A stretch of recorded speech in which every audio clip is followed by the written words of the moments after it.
Welcome to our channel. Today we how to uninstall Impact.com app connection to Shopify. Easy tutorial step by step clearly. To begin, open your Shopify admin panel. Log in with your credentials. Once you're logged in, navigate to the apps section in the sidebar.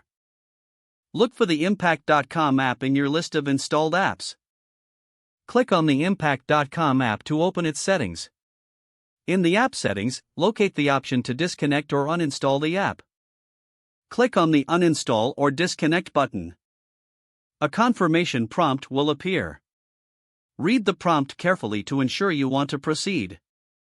If you're sure, confirm the uninstallation. Wait for the process to complete. Once uninstallation is done, you will receive a confirmation message. Return to the Apps section to verify that Impact.com is no longer listed. If it is still there, refresh your page and check again. From this point, your Shopify store is free from the Impact.com app connection. You have successfully uninstalled the Impact.com app from your Shopify store.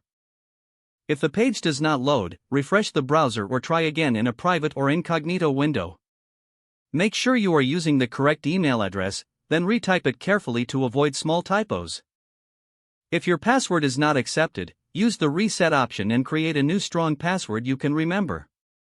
Check your spam folder for verification or security emails, then complete any requested confirmation steps.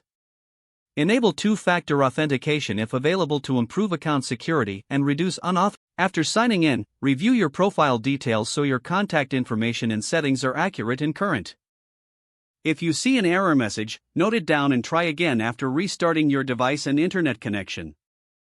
Log out when you finish, especially on shared devices, to keep your account and payment information secure. If the page does not load, refresh the browser or try again in a private or incognito window. Make sure you are using the correct email address, then retype it carefully to avoid small typos. If your password is not accepted, use the reset option and create a new strong password you can remember. Check your spam folder for verification or security emails, then complete any requested confirmation steps. Don't forget to like this video and subscribe to our channel for more step-by-step tech guides.